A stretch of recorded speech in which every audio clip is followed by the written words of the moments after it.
저희들 함께 보실 하나님 말씀은 로마서 10장 1절에서 8절입니다. 형제들아, 내 마음에 원하는 바와 하나님께 구하는 바는 이스라엘을 위함이니 곧 그들로 구원을 받게 함이라. 내가 증언하노니 그들이 하나님께 열심히 있으나 올바른 지식을 따른 것이 아니니라.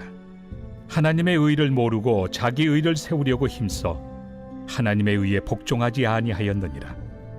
그리스도는 모든 믿는 자에게 의를 이루기 위하여 율법의 마침이 되시니라. 모세가 기록하되 율법으로 말미암는 의를 행하는 사람은 그 의로 살리라 하였거니와 믿음으로 말미암는 의는 이같이 말하되 내 마음에 누가 하늘에 올라가겠느냐 하지 말라 하니 올라가겠느냐 함은 그리스도를 모셔 내리려는 것이요 혹은 누가 무저갱에 내려가겠느냐 하지 말라 하니 내려가겠느냐 함은 그리스도를 죽은 자 가운데서 모셔 올리려는 것이라. 그러면 무엇을 말하느냐? 말씀이 내게 가까워 내 입에 있으며 내 마음에 있다 하였으니 곧 우리가 전파하는 믿음에 맞습니다. 내가 만일 내 입으로 예수를 주로 시인하며 또 하나님께서 그를 죽은 자 가운데서 살리신 것을 내 마음에 믿으면 구원을 받으리라. 사람이 마음으로 믿어 의에 이르고 입으로 시인하여 구원에 이르느니라. 대부분의 이스라엘 백성들이 구원을 얻기 위해서 그들이 추구했던 삶의 방식은 어떤 것들이었습니까? 그들은 그들에게 주어진 율법인 토라를 그것을 따라갔습니다. 토라는 하라는 계명과 하지 말라는 계명을 지키려는 그런 율법의 지침이라고 할 수 있습니다.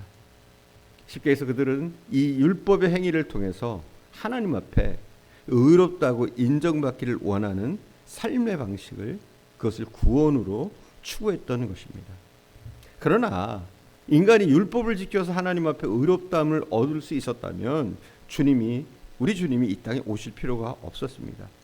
굳이 십자가에 돌아가실 필요도 없었던 겁니다. 우리는 사실 하나님이 하라는 것은 이미 하지 못하고 하지 말라는 것은 이미 해버린 율법의 파괴자들입니다.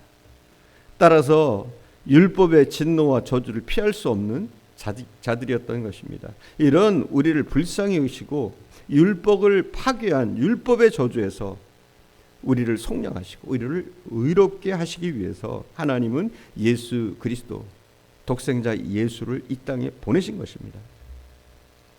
율법을 지키려는 행위로 의롭다함을 받을 수 없었던 우리들이 그리스도로 말미암아 죄사함을 받고 의를 얻을 수 있다는 것은 이 얼마나 놀라운 복음입니까? 바울 사도는 본문 4절에서 이렇게 말하고 있습니다. 제가 봉독하겠습니다. 그리스도는 모든 믿는 자에게 의를 이루게 하여 율법의 마침이 되시니라. 이렇게 복음을 설명하고 있습니다. 그리스도를 통해서 죄사함을 얻습니다. 그리고 우리의 행위를 통해서가 아니라 하나님의 긍휼과 은혜로 예수님을 믿는 자들은 의롭다고 해주시는 겁니다. 그렇게 해서 우리에게 의가 주어진 것입니다. 의로우신 하나님을 아버지라고 부르며 의로우신 하나님과 교제 속에서 살 수 있는 새로운 삶의 비밀이 바로 이것이 구원의 감격이 아닐까요, 여러분? 구원은 율법을 지키려는 행위를 통해서가 아니라 그리스도를 믿는 믿음을 통해서 이룰 수 있는 것입니다. 여러분, 이것을 계속해서 우리가 반복하고 있습니다. 우리의 행위, 율법의 행위, 이것이 아니라 바로 예수 그리스도를 믿는 믿음으로 우리는 구원받는다. 이것입니다. 예수께서 오셨습니다. 그러나 유대인들은 예수 그리스도를 기다리고 있었지만 이미 오신 예수를 볼 수 있는 눈이 없었습니다. 우리가 계속 본문을 읽어가다 보면 6절 7절에서 난해한 말씀을 우리가 만나게 됩니다. 먼저 6절 7절을 제가 봉독하겠습니다. 믿음으로 말미암는 의는 이같이 말하되 내 마음에 누가 하늘에 올라가겠느냐 하지 말라. 아니 올라가겠느냐 함은 그리스도를 모셔 내리려는 것이요 혹은 누가 무저갱에 내려가겠느냐 하지 말라 하니 내려가겠느냐 함은 그리스도를 죽은 자 가운데 모셔 올리려는 것이라. 이렇게 보면 상당히 어렵습니다. 해석하기가 난해합니다. 그러나 이 말씀을 간단하게 설명하면 다음과 같습니다. 우리가 어떻게 예수 그리스도를 소개할 수 있을까요? 그리스도를 만나기 위해서 하늘에 가야지만 될까요? 아니면 저 깊은 땅 속으로 내려가서 그리스도를 만나야 할까요? 이것을 묻는 겁니다. 그렇습니까, 여러분? 우리가 하늘로 가야 됩니까? 땅으로 가야 됩니까? 아닙니다. 그리스도는 이 땅에 이미 오셨습니다. 그 오신 예수를 믿는 것이 중요한 겁니다. 8절을 봉독합니다. 그러면 무엇을 말하느냐? 말씀이 내게 가까워 내 입에 있으며 내 마음에 있다 하였으니 곧 우리가 전파하는 믿음의 말씀이라. 하나님의 말씀은 메시아 그리스도만이 우리의 구원이라는 사실, 그것을 명확하게 증언합니다. 말씀이 증언하고 있는 살아계신 그리스도만이 우리의 유일한 구원자이심을 선포하고 있는 겁니다.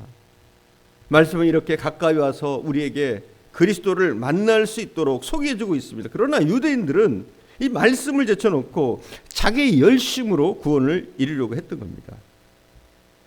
여러분, 구원받기를 원하십니까? 그렇다면 말씀 앞으로 나오시면 됩니다. 이 하나님의 말씀은 우리가 믿어야 할 진리를 제시하고 있습니다. 우리가 평생 산기도 했다고 해서 구원을 얻는 것이 아닙니다. 우리가 엄청난 선행을 하고 공로를 해야지 그것을 통해서 구원을 얻는 것이 아닙니다. 구원을 위해서 성경이 제시하고 있는 복음의 진리를 사실대로 알고 믿음으로 받아들일 때 구원은 이루어집니다. 우리의 구원은 분명한 복음의 진리 위에 세워진 것입니다. 참된 신앙이란 사실을 사실대로 수락하는 것이지만 미실은 사실이 아닌 것을 사실처럼 착각하고 받아들이고 그 허상의 진리를 향해서 열심을 내는 겁니다. 또 불신은 분명한 진리를 거부하고 불순종하는 겁니다. 중요하기 때문에 다시 한번 제가 하겠습니다. 참된 신앙이란 사실을 사실 그대로 수락하는 것입니다.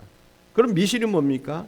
사실이 아닌 것을 사실처럼 착각하고 받아들이고 그 허상의 진리를 향해서 열심을 내는 것, 이게 뭡니까? 미실이에요. 또한 불신은 뭡니까? 분명한 진리를 거부하고 불순종하는 것. 우리는 어디에 속해 있습니까? 우리의 신앙이 참된 신앙입니까? 우리가 살펴볼 수가 있습니다. 어떻게 구원이 가능할 수 있겠습니까?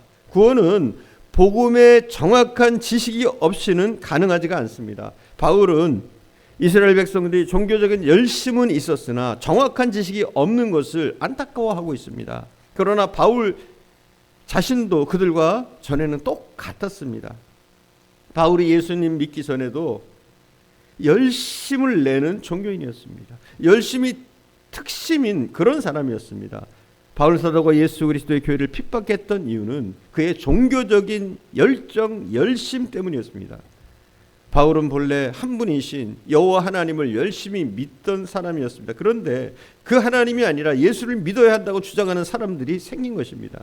그는 그것을 용납할 수가 없었고 그가 믿는 유일하신 하나님에 대한 충성심을 가지고 예수 믿는 사람들을 없애기 위해서 다메섹으로 가고 있었던 것입니다. 바울 사도는 자기의 구원을 위해서 자기가 믿고 있었던 그 하나님이 자기의 죄의 문제를 스스로 해결할 수 없어서 예수 그리스도를 보내주셨다는 사실을 몰랐습니다. 그리고 그 죄 문제 해결을 위해서 예수 그리스도께서 십자가에 돌아가셨고 우리에게 부활 생명을 주시기 위해서 십자가에서 그 죽음 가운데서 부활하셨다는 사실도 몰랐습니다. 그는 종교에 대한 열심은 있었으나 구원에 대한 참된 지식을 모르고 있었던 겁니다. 우리의 구원이 참된 구원이 되기 위해서는 우리는 복음에 대한, 예수 그리스도에 대한 정확한 지식을 가지고 있어야 합니다. 기도하겠습니다. 사랑하는 주님, 우리의 믿음이 우리의 열심이나 맹목적인 신앙이 아니라 우리가 말씀을 통해서 주님을 만날 수 있게 하옵소서. 다른 곳에서 주님을 찾는 것이 아니라 말씀 안에 주님의 말씀하심을 통해서 주님을 더욱더 알아가게 하시고 복음에 대한 지식과 하나님과 예수 그리스도에 대한 지식이 우리에게 점점 우리의 구원을 이루어갈 수 있도록 인도하시기를 원합니다. 우리의 구원은 우리의 행위가 아니라 오직 하나님의 은혜인 줄 믿습니다. 이제는 제대로 알고 믿을 수 있도록 아버지 미신적으로 우리가 믿는 것이 아니라 진리를 믿을 수 있도록 진리를 따라갈 수 있도록 주님 인도하옵소서. 오늘도 함께 하신 주님께 감사드리며 우리 구주 예수님의 이름으로 기도드립니다. 아멘.